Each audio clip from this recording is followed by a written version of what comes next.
Oh, jeez. All right. What a stupid design.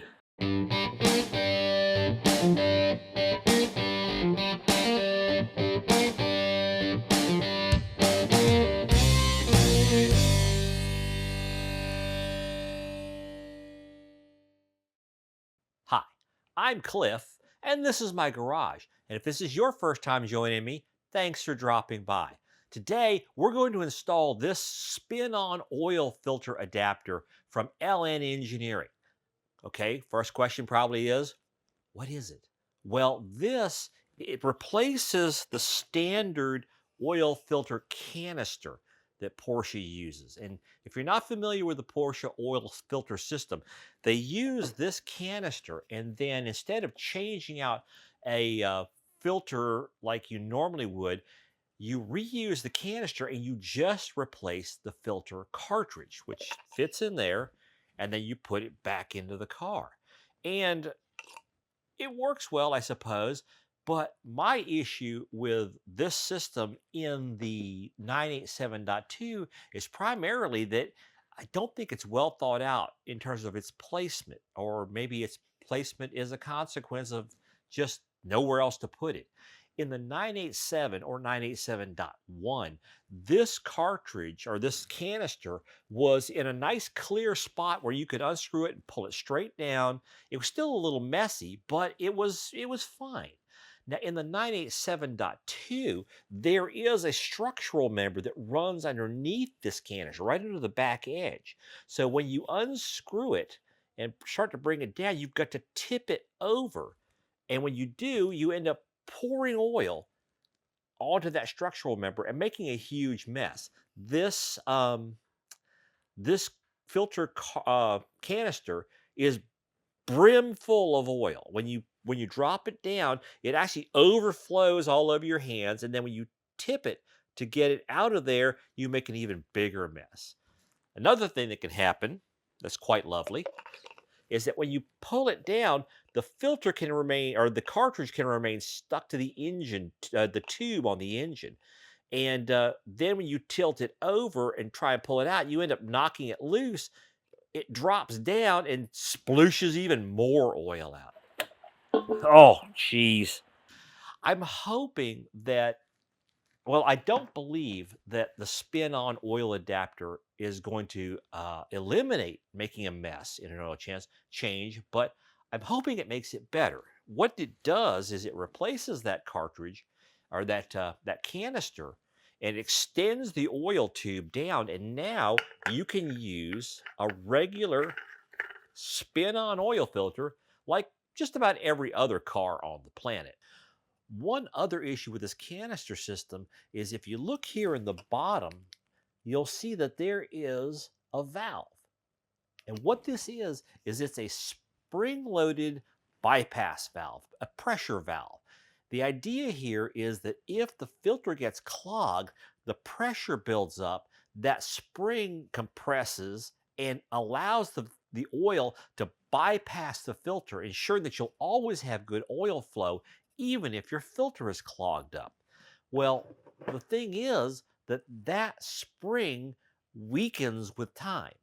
And Porsche's what I've been told is the idea behind it is that people would change that canister every 2, 3, 4 oil changes.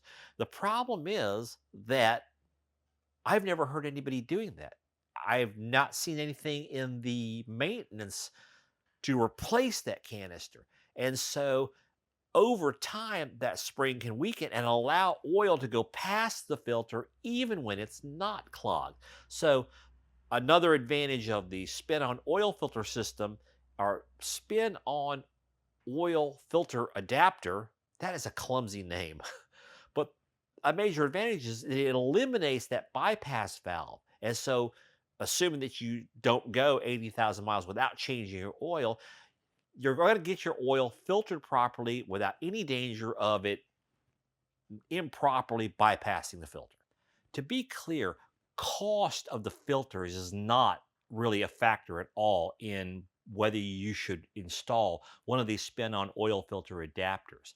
The cost of a filter element and the cost of a spin-on oil filter are roughly equivalent. So that's not really a big deal. Yes, you will have to buy new canisters every so often. Like I said, every 2, 3, maybe 4 oil changes.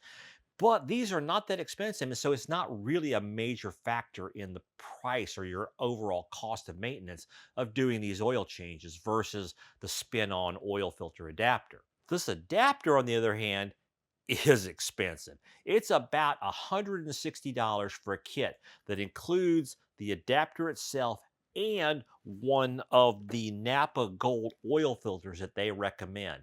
If you're going to be running on the track a lot, like you're running a race car, LN Engineering recommends that instead of a standard spin-on oil filter, that you use one of their billet washable oil filters. Instead of a paper replaceable element inside, it uses a washable stainless steel mesh filter that is it's more porous than the paper, but has a much higher flow rate.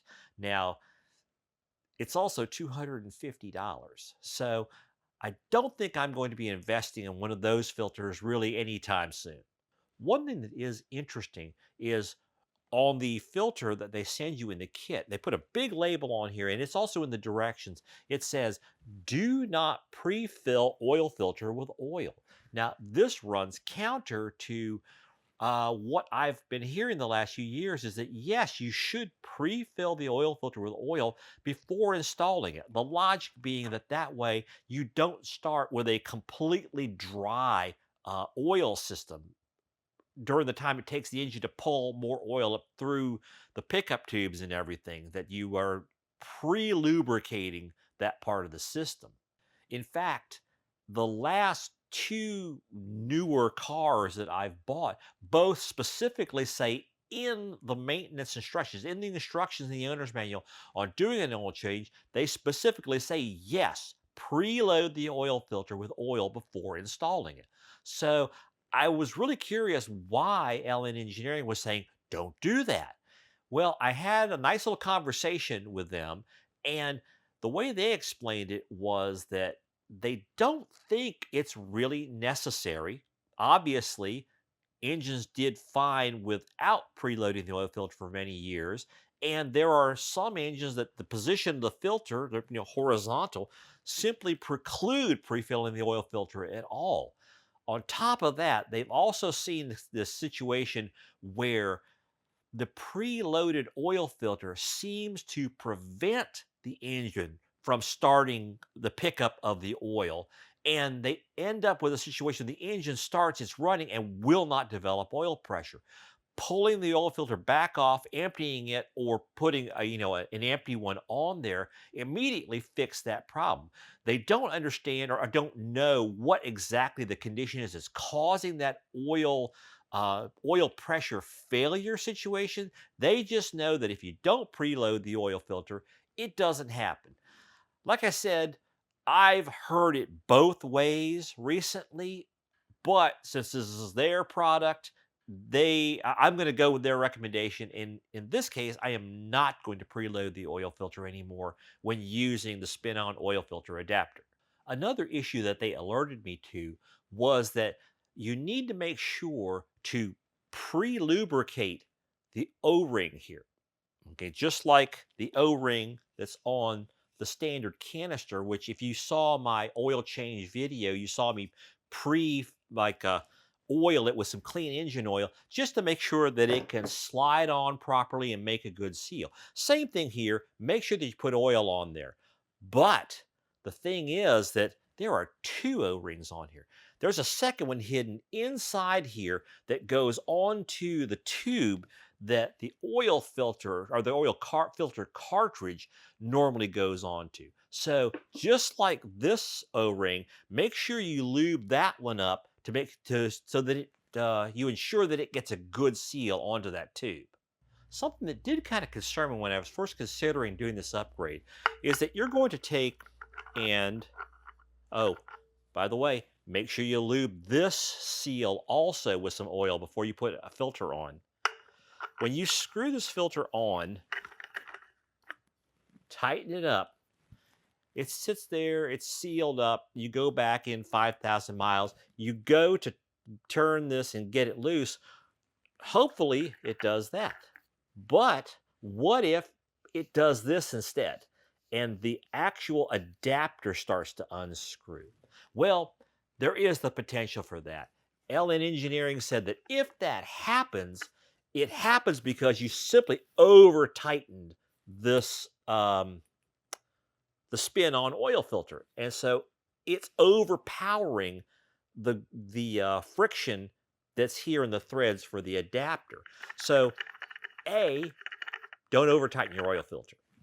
And B, they said, if it keeps happening, remove the adapter, get everything cleaned up real good, and put on some red Loctite and reinstall it. Red Loctite seems like a pretty extreme solution. If you're not familiar with Loctite, there's the regular blue stuff that you put it on there, and it's kind of a weird product. It only cures in the absence of oxygen. So that's why the bottle, it doesn't harden up in the bottle. In fact, the plastic of a Loctite bottle is specifically engineered to allow air to move in and out of it so that the Loctite doesn't cure in there. Anyhow, blue Loctite will cure, and then you can, if you need to disassemble it, you've got to get serious about it, but it will come back apart. Red Loctite is designed for a permanent installation. So that, I again wrote to LN Engineering. I said, did you really mean use red Loctite? That seems a little bit extreme. And they wrote back and said, yeah, it probably is overkill, but it will definitely solve the problem. But then they said, really, if you're having a problem with where it's backing out, you're not over tightening it, then use some Loctite then and only then. And they said, yeah, start with blue Loctite. If blue Loctite doesn't solve it, then you go for the serious red Loctite. Another installation, well, I wouldn't call it an issue, but maybe more like a quirk, is that when you screw the adapter in place, you're going to torque it to 18 foot-pounds, which isn't a whole lot. But the way you do that is there is a hex built in here, and you use a socket on there and then a torque wrench to tighten it to the 18 foot-pounds. The thing is that this hex is 26 millimeters, which is a bit of an odd bird. Okay, if you look, your typical socket set, it'll go like 20, 22, 24, 27. It's rare to see a socket set that includes a 26 millimeter socket. So again, I asked LN Engineering, and they said, well, 26 millimeter was the biggest hex they could get on here without compromising the design. I'm looking at this, and I don't understand how increasing the size of this by a half a millimeter on each side would compromise this design. But I'm not an engineer, and I don't pretend to be one. But it sure looks like you could make that 27 millimeter. I mean, I happen to have a 26 millimeter socket because I have a lot of oddball tools around. I even have several drawers on my toolbox that's labeled oddball tools, where I put things that just don't belong anywhere else. But it works very nicely. You'll be able to torque it no problem. But this is a 27 millimeter, and it's not that far off. And you don't have to put a whole lot of torque. Like I said, it's only 18 foot-pounds. So if I were installing this and I didn't have a 26 millimeter and I just didn't want to drive and buy one somewhere, I'd be real tempted to just put this in using a 27 millimeter socket. Again, if this doesn't work for you, don't blame me, but that's what I'd do. One other advantage to using the spin-on oil filter adapter is that you can use standard steel body oil filters, and those let you use a cool little thing called a filter mag. A filter mag is a really high strength curved magnet that clamps itself onto the side of the filter. In fact, you often see people use two of them, one on each side. What they do is these magnetize the body of the filter, and that lets them grab onto those really fine iron particulates that are floating around in your oil. A standard filter will not take them out. And so they recycle through your engine over and over again. And from what I understand, they do cause additional wear. So filter mags are a cool product that really, really work. Now I know you can get those filter drain plugs that have the rare earth magnet inside of them, and yes, those do work, but they is so small that they it doesn't. Not all the oil flows over that little tiny magnetic tip. This will get, if not all, the vast majority of that iron particulate out of your oil. Now, the downside to filter mags is that they cost about between 100 and $120 a pair. So they're pricey, but you just take them off and put them onto your next, to your next filter. It's a one time, two, it's a one time investment for two magnets. To my British friends, I didn't mean that. Okay, let's pick up the Cayman and let's install this thing. Now it's incredibly tight up here, so I'm having to use a GoPro instead of the regular camera. Obviously, I've already removed the old filter and filter canister and cleaned everything up quite a bit. Now I've also pre-lubricated the the two O-rings. And I'm just going to reach up here and screw this in place, get it started. Okay, now going back with the socket, finish tightening it up. Okay. Yep, installed, torqued. Oh, and don't tell LN Engineering, but this is 27 millimeter. Oh, let me throw in a mention of the gloves here. These are the, good Lord, I can never remember the brand name of these things. I'll put it in a little note there, and I'll give you a link down in the video description. I think they're called HD Works or something. Anyhow, these are fantastic nitrile gloves. They're much heavier duty than normal. In fact, I reuse them over and over again. I just wash my hands, or wash them like I'm washing my hands, and then let them dry, and they're perfect. They are fantastic. They've got nice grip here because they've got a texture to them. Anyhow, I highly, highly recommend them. If you're going to be doing a messy job, these are fantastic gloves to make it a little more pleasant. Now we just come back here and put the filter on.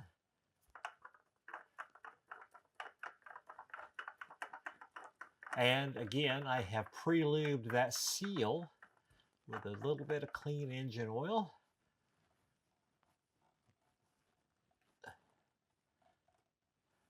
I've seen a variety of various ways to know how to tighten the oil filter enough. One is go until it makes contact and then go another half turn, which seems about right. Another one is just as much as you can tighten it with just your hand. Never ever use an oil filter wrench to tighten it because you will over tighten it. Okay, that was very, very easy. Well, that was certainly a low drama, straightforward installation. No problem at all. Just, yeah, easy. Now, like I noted, I did use that 27 millimeter socket instead of a 26 just to see and make sure. As far as I know, and I'm not an engineer, but as far as I can tell, it went fine. We'll see if I put oil in the car and it, all falls out the bottom. Maybe it wasn't such a good idea, but we'll see. Now, installation was easy. looking at it, I'm not sure how much it's going to really help in terms of avoiding the mess of doing an oil change. What I'll do is the next time I do an oil change, which will be in 3 or 4 track days or a few thousand miles, I'll report back and let you guys know how it went. Now, before you go down there, click on that thumbs up button, give me a like on the video, let YouTube know that you found this video interesting and or informative and or I don't know, fun. And while you're down there, if you're not one of my subscribers, please click on that big shiny red subscribe button. Both these things are completely free, but they really help me grow the channel and get YouTube to recommend my videos in search. And then finally, if you want to keep up with all the stuff that's going on here in the garage, including the Cayman track car, other DIY projects that got lined up, go down there and click on that bell icon. That turns on notifications for this channel, and that way YouTube will let you know every time that I post something new from here in Cliff's Garage. I'll see you next time.